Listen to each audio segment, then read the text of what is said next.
पैसे बनाना और पैसे गंवाना दोनों ही बहुत ईज़ी है दोस्तों। तो this is depend on you कि what is more easy for you. तो इसके बारे में हम बात करेंगे कि होना क्या चाहिए।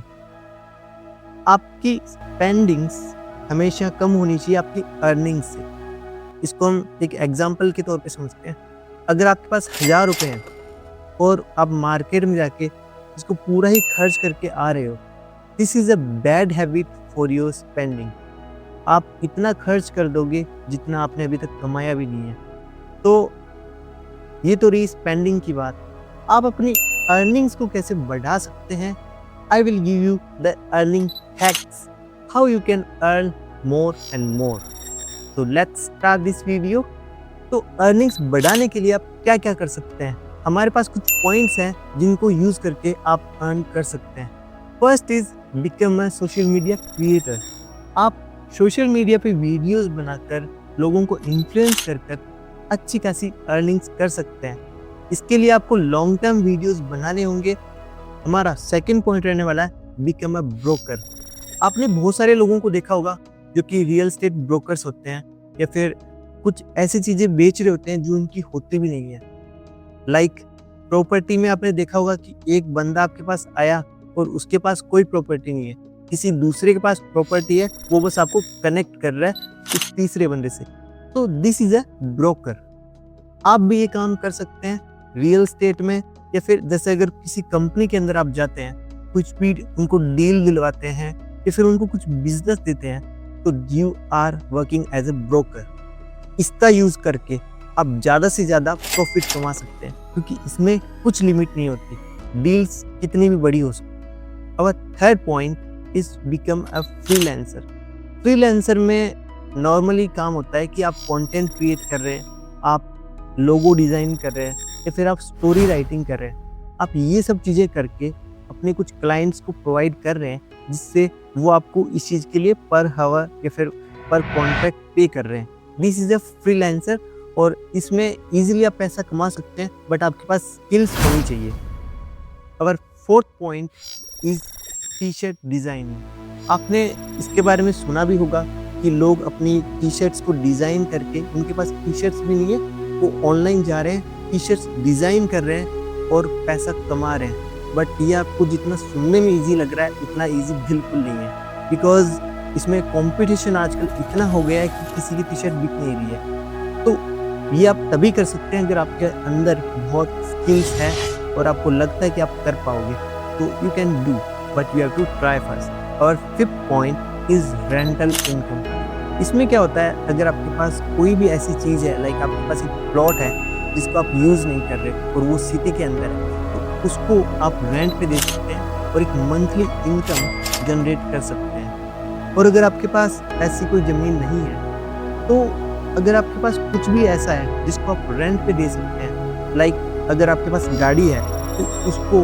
आप रेंट पे चढ़ा के एक मंथली इनकम तो जनरेट कर ही सकते हैं। और sixth point is getting a referral income. इसमें क्या होता है, जो भी सर्विस आप खुद यूज़ कर रहे हैं और आप चाहते हैं कि आपके क्लाइंट्स या फिर आपको जो देख रहे हैं वो भी इसका यूज़ करें और प्रॉफिट कमाएं, तो आप उस सर्विस को प्रमोट कर सकते हैं। लाइक मैं यहाँ पे प्रमोशन करना चाहूँगा, एंजल 1 आप डाउनलोड कर सकते हैं। अगर आपको डीमेट अकाउंट चाहिए तो मेरा रेफरल कोड आप यूज़ करके एक डीमेट अकाउंट खोल सकते हैं। और अगर आप मेरा रेफरल कोड यूज़ करके डीमेट अकाउंट ओपन करते हैं तो आपको 500 से 1000 तक का ब्रोकरेज ऑफ रहने वाला है और इसमें मुझे इनकम भी होगी। That's why I am promoting it. ऐसे ही आप भी बहुत सारे ऐप्स यूज़ करते होंगे जिनको आप अपने सोशल मीडिया पे प्रमोट कर सकते हैं और एक रेफरल इनकम जनरेट कर सकते हैं। तो चलिए हमारे 7th एंड लास्ट पॉइंट की तरफ चलते हैं, जो कि है स्मार्ट मनी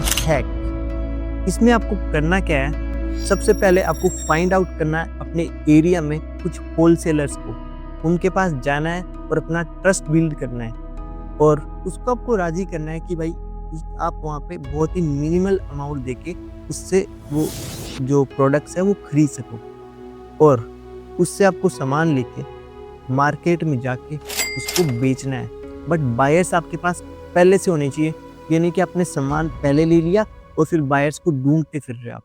इसमें हो सकता है कि आपका काम चलने की जगह ये भी हो सकता है। तो थोड़ा सा ध्यान देके करिए। तो ये सारे पॉइंट्स थे अर्न विदाउट इन्वेस्टमेंट। हमारा सेकंड टॉपिक रहने वाला है अर्न विथ इन्वेस्टमेंट। आप पैसे लगा के ऑब्वियसली पैसे कमा सकते हैं, अगर आप बिना लगाए भी कमा सकते हैं। तो इसमें भी कुछ पॉइंट्स हैं जिन पे आपको ध्यान देना है और जहाँ पे आप इन्वेस्ट कर सकते हैं और एक पोटेंशियल ग्रोथ हासिल कर सकते हैं। तो इसमें हमारा फर्स्ट रहने वाला है बाय अ रियल स्टेट। आपको पता है जितनी ग्रोथ आपको रियल स्टेट दे सकता है उतना मुझे नहीं लगता और कुछ भी दे सकता है। बिकॉज जैसे जैसे पॉपुलेशन बढ़ रही है वैसे वैसे डिमांड बढ़ रही है, और जब डिमांड बढ़ेगी तो सप्लाई कम हो जाएगी, सप्लाई कम हो जाएगी तो प्राइजेस बढ़ने वाले हैं। तो इसी को देखते हुए आपको ज़्यादा से ज़्यादा रियल स्टेट में इन्वेस्ट करना चाहिए। और ये नहीं कि आप आज बाय करके और कल बेचने की सोचें। आपको कम से कम 5-10 साल तक होल्ड रखना होगा और अच्छी से अच्छी जगह इन्वेस्ट करना होगा। अगर आप किसी गांव में या फिर ऐसी जगह इन्वेस्ट कर देंगे जहाँ पे आप कुछ ग्रोथ ही ना मिले तो आपका पूरा पैसा बर्बाद जाने वाला है। इस पे आपको थोड़ा सा दिमाग से काम लेना है। और अगर आपने किसी अच्छी जगह इन्वेस्ट किया होगा तो हो सकता है वो आपको टाइम टू टाइम रिवॉर्ड भी दे।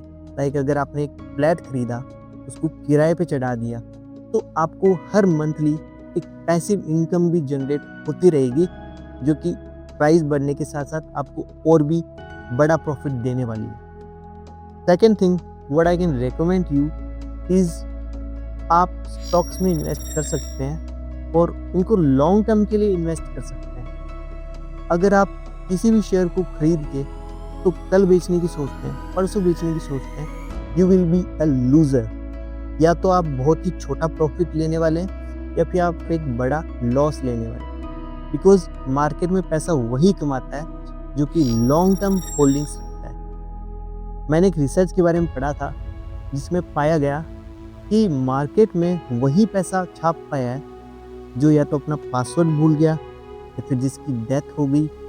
उनका पोर्टफोलियो हमेशा प्रॉफिट में ही शो कर रहा है। क्यों? क्योंकि उनके साथ कुछ गलत हुआ? नहीं, क्योंकि उन्होंने बेचा नहीं। उनको जब छोटा प्रॉफिट शो हो रहा था तब भी उन्होंने नहीं बेचा, और जब बड़ा लॉस हो रहा था तब भी उन्होंने नहीं बेचा। उन्होंने जस्ट होल्डिंग्स रखी, जिससे आज उनका पोर्टफोलियो एकदम मैसिव प्रॉफिट दे रहा है। तो आप बस लॉन्ग टर्म के लिए होल्ड करके किसी भी चीज़ में पैसा कमा सकते हैं। बस आपके फंडामेंटल्स क्लियर होने चाहिए। तो मैं कोई सेबी रजिस्टर्ड या फिर एडवाइज़र नहीं हूँ। जो भी आप करें अपनी खुद की रिसर्च से करें, और अगर आप लॉन्ग टर्म के लिए अच्छे स्टॉक्स को बाय करते हैं तो इससे आपको एक डिविडेंड भी मिलने वाला है जो आपको एक लॉन्ग टर्म ग्रोथ देगा। Third, I will recommend you आप गोल्ड और सिल्वर में छोटा इन्वेस्टमेंट कर सकते हैं, क्योंकि अभी बड़ा इन्वेस्टमेंट करने का टाइम नहीं रहा है। अभी आप छोटे से छोटा अमाउंट जो अगर जीरो भी हो जाए तो आपको कुछ फ़र्क नहीं पड़ता, उसको इन्वेस्ट करके एक बड़ा पोटेंशियल ग्रैब कर सकते हैं। बिकॉज अभी जैसे जैसे आप देख रहे हैं सिल्वर की इंडस्ट्रियल डिमांड बढ़ रही है, गोल्ड की सप्लाई बहुत कम है, जिसके कारण इसकी डिमांड बहुत बढ़ रही है। तो इसमें आप ऐसा अमाउंट इन्वेस्ट कर सकते हैं जो कहीं पे भी जाए आपको कुछ फ़र्क नहीं पड़ता। एग्जाम्पल के लिए देखते हैं, अगर मैंने 10,000 रुपये गोल्ड में इन्वेस्ट किए हैं और अगर वो हाफ भी हो गए, 5,000 का मेरा लॉस चल रहा है लेकिन 5 तो बचा हुआ है, तो इससे क्या मैं बर्बाद हो जाऊंगा? बिल्कुल नहीं। अगर मैंने यहीं पे अपना पूरा पैसा डाल दिया होता तो मैं रात को सो भी नहीं पाता। तो इससे आपको बच के रहना है। रिस्क मैनेजमेंट हमेशा फॉलो करना है कि आप उतना ही जोखिम लें जितना आप उठा सकें। प्रॉफिट को देखने से पहले हमेशा लॉस को वेरीफाई करना है कि आप कितना बड़ा लॉस ले सकते हैं। और आजकल तो आप गोल्ड एंड सिल्वर में ETFs के थ्रू भी इन्वेस्ट कर सकते हैं, जहाँ पे आपको फिजिकल गोल्ड होल्ड करने की कोई ज़रूरत नहीं है। 3% GST एंड मेकिंग चार्जेस देने की कोई ज़रूरत नहीं है। आप सिंपली एक मिनिमल अमाउंट से ETFs में इन्वेस्ट कर सकते हैं। और अगर आपको इन्वेस्टमेंट करना है तो एंजल वन में आप डीमेट अकाउंट खोल सकते हैं। मेरा रेफरल कोड यूज़ करके अपनी ट्रेडिंग जर्नी जल्द से जल्द शुरू कर सकते हैं। और अगर इस बीच अगर आप कुछ भी दिक्कत आती है तो आप मुझे डायरेक्ट कॉन्टैक्ट कर सकते हैं थ्रू माई email ID या फिर आप मुझे इंस्टाग्राम पे डीएम कर सकते हैं, जहाँ पे मैं आपको पूरी हेल्प करूँगा। और आप वैसे कमेंट भी कर सकते हैं। फोर्थ, आप क्रिप्टो में इन्वेस्ट कर सकते हैं। अभी क्रिप्टो बहुत गिरा हुआ है और हो सकता है और भी गिर जाए। तो ये नहीं कि आप अपना पूरा पैसा डाल दें, आप 1 या 2% अपनी अर्निंग्स का डाल सकते हैं, जिससे आपको कुछ फ़र्क नहीं पड़ता, चाहे वो किधर भी जाए। तो अगर आप देखें तो अभी क्रिप्टो डाउन चल रहा है और आने वाले समय में ये बहुत ऊपर जा सकता है। तो इसमें आप ऐसा अमाउंट डाल सकते हैं जिससे आपको कुछ फ़र्क नहीं पड़ता, तभी आप पैसे कमा पाएंगे। तो इन्वेस्टिंग की दुनिया में आपको सिर्फ 2 रूल्स फॉलो करने हैं, जिससे आप प्रॉफिटेबल हो सकते हो। फर्स्ट रूल मेरे एक भाई साहब हैं, उन्होंने बताया था कि बना सबसे पहले आपको घबराना नहीं है। चाहे मार्केट में कुछ भी हो जाए, चाहे आपके बिजनेस में कुछ भी हो जाए, आपको घबराना नहीं है। अगर आप घबराएंगे नहीं तो आप जल्दबाजी में डिसीजंस नहीं लेने वाले, आप सोच समझ के पूरा स्टडी करके काम करने वाले हैं। यही आपको करना है अगर आपको प्रॉफिट्स कमाने हैं तो। बिकॉज मार्केट हमेशा कमज़ोर लोगों को बाहर निकाल के एक बड़ी रैली देता है, तो आपको वो रैली एंजॉय करनी है, ना कि पहले ही बाहर निकल जाना है। और हमारा सेकंड रूल रहने वाला है, आपको अपनी एग्जिट डेट पहले से पता होनी चाहिए। आप कब निकलने वाले हैं मार्केट से, आप कितना लॉस लेने वाले हैं, कितना प्रॉफिट लेने वाले हैं, ये आपको पहले से डिसाइड करना है कि मैं 1 साल बाद में निकलूँगा, मैं 5 साल बाद में निकलूँगा। अगर आप पहले से डिसाइड करके रखेंगे, आप मार्केट के कारण एग्जिट लेने वाले नहीं हैं। आपको पहले से पता है कि मैं 1 साल के लिए अगर होल्ड करने वाला हूँ, एंड जिससे आपके प्रॉफिट के चांसेस बढ़ने वाले हैं। अगर ये दोनों रूल्स आप फॉलो करते हैं, you can become what you वांना become. But हाँ यार, रिस्क मैनेजमेंट हमेशा फॉलो करना, ऐसा ही अमाउंट लगाना जिसका रिस्क आप ले सकते हो। तो आपको अगर ये वीडियो पसंद आया तो आप लाइक एंड सब्सक्राइब कर सकते हैं, और अगर नहीं आया तो आप कमेंट कर सकते हैं, ताकि हम नेक्स्ट टाइम और इम्प्रूव करने की कोशिश करें।